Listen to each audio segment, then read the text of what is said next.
I watch what's being called the worst film, The worst movie. The worst film that humanity has produced so far. and I'm on a quest to find people who genuinely believe this was worth a 5-star review. And some of these might have changed my own review of this movie. Maybe the movie's not that bad. A great film that resonates with the modern times experiences. Open-minded people will definitely enjoy it, as it is far from the woke agenda we are usually used to. This is the first section of Google reviews that I tend to find, and these are what I call the overthinking segment. Relax, there is no modern times experiences with aliens invading the world. Oh yeah, if you haven't seen the movie, it's just someone on a computer surveying his family and the world while aliens invade. So don't watch this movie. You don't have to watch the movie just to watch this video. I did that part for you. So pray for my eyes. And we need such movies in the future. We need anti-woke movies. If you don't relate with this movie, you are living in denial. Right. Overthinking. This movie is not a literary device that your English teacher talks about in high school. Hey. Most movies aren't. Only thing I think could be improvised. The only thing I think could be improvised is it's gonna be us going to some other world. The hunger for more is never satiated, so we should go to other planets and invade them. The sequel, War of the Worlds, Avatar Edition.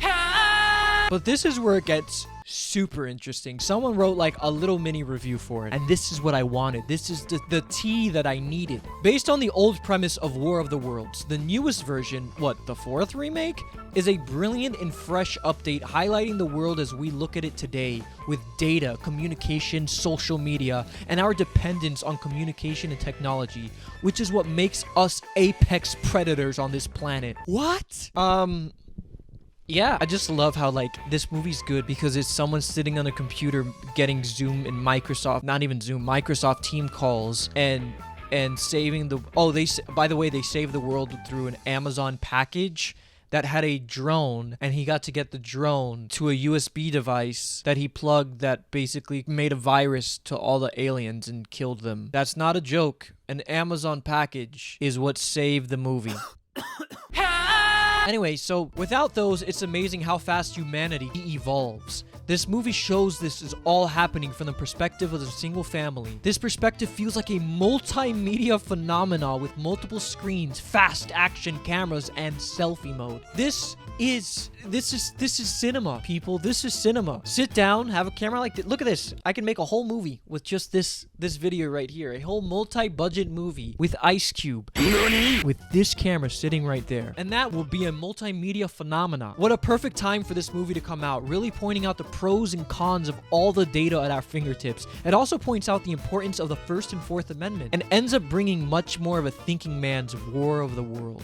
Because the other War of the Worlds, you know, the iconic literary piece from H.G. Wells and the movie adapted by Steven Spielberg, those were not thinking man's War of the Worlds. Those were ooga ooga dum dum Neanderthal War of the Worlds. And we're past Big Stick Man, and we're now in Thinking Man. And that's what that does, because Microsoft Teams and Amazon Drones is the thinking man's world. I mean, look, there's definitely commentary on data and the government surveilling us. That's the whole movie. He's able to survey everyone from everywhere. He's able to see anyone, anytime doing anything. And that's how we see the perspective of the world going to craziness from just his computer. This movie could just be a good time. And some people just like it and don't need some big literary English teacher-esque explanation. They just like the movie. Which brings us to our next section. It's good fun. It's just good fun. Okay, but seriously, why are people hating on this movie? Like, did we watch the same thing? Sure, it's not The Godfather in space, but come on, it's Ice Cube fighting aliens in the middle of a frozen apocalypse. What were you expecting? Shakespeare with snow boots? I agree, I guess. They just enjoyed the movie. I didn't have to enjoy it, but they enjoyed it. And what's wrong with that?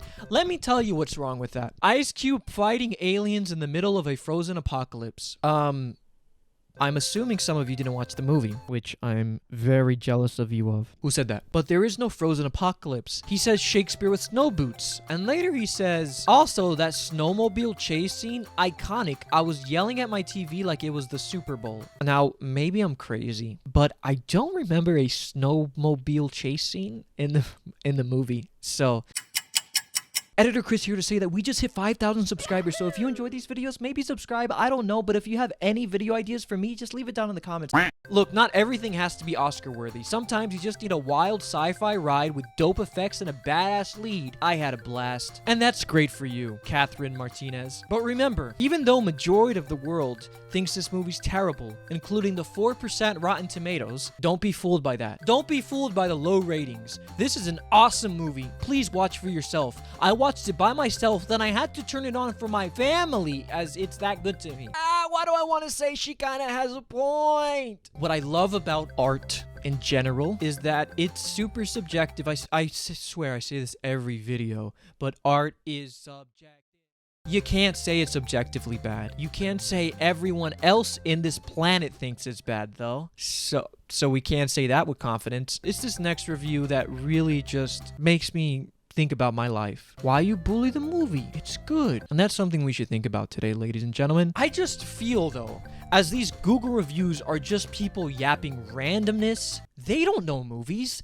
They don't know filmmaking. What is this? It's good because there's action and there's Ice Cube and you enjoyed it? Pish posh. You have to know what real filmmaking is. You have to be a real cinephile. And the only place to find people like that is Letterboxd. And oh boy, did they deliver. This movie was so funny. I don't know what people are complaining about. William was a little, stupid, but that's a-okay. Apparently, there's an older one of these that isn't, like that. Gonna have to watch that. Or how about Doc's review on this? Wow, really great movie. CGI was awesome. Everything looked real. Compelling storytelling and characters. Huh? Compelling story, telling. Not storytelling. Story, telling. Could not have asked for more in a movie. There's nothing else you could have asked for in this movie.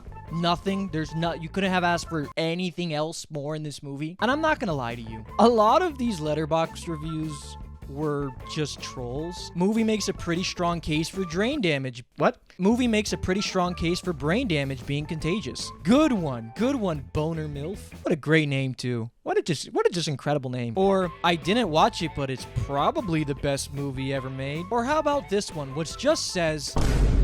And of course, it's so ass. Letterbox, you funny behemoths. Maybe Letterbox wasn't the place to go, because these people are just trolls. None of them really see the true potential of War of the Worlds 2025 starring Ice Cube. We need something bigger than that. A couple weeks ago, it was reported that this movie had a 0% Rotten Tomatoes, until it went to 4%, which means someone saw it positively. That made me think, let's go to Rotten Tomatoes. In Rotten Tomatoes, a top critic, Jordan Hoffman, has put a fresh tomato on it.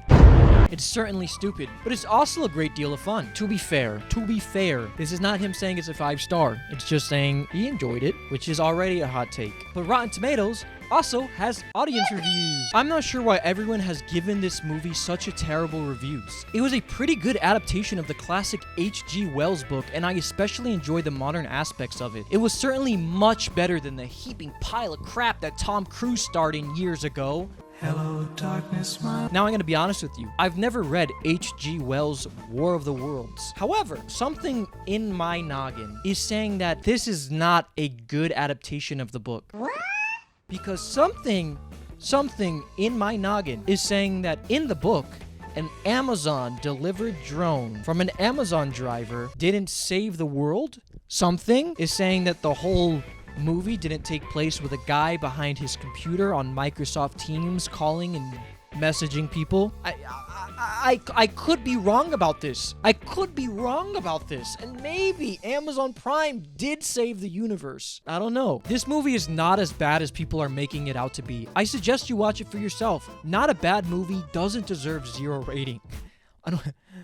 Another point that I actually kind of agree with. I think I've seen worse movies. So a 3% Rotten Tomatoes to me is pretty great. Good job. The War of the Worlds is super intense and really fun to watch. Great action and cool effects is definitely worth checking out. Sure. I love the movie. It's not for everyone, but I really loved it. The point was clear. The cast was great. I really love this movie. And that's what I'm getting a lot from Rotten Tomatoes right now. Is that a lot of these people just enjoyed the movie. They have nothing else to say. And that's okay. They liked the movie. They rated it 5 stars. Not everything cough cough Google reviews has to be some epic essay on why the movie was good and it worked. Some people can just enjoy the movie. I don't know about you all, but I really enjoyed the film. But this next review, and the last review on today's video, is why I truly feel like my mind has maybe even been changed. And it's the point of cinema as a whole, as I'm sure Bezos and team and co thought of when they greenlit this script. This is my first movie review, and I strongly felt the need to show support for Ice Cube for tapping into the sci-fi realm. I really enjoyed this movie, and if you don't have a stick up your ass, then maybe you can enjoy it too. It was creative, fun, and a refreshing change from a lot of the online-based horror films out there.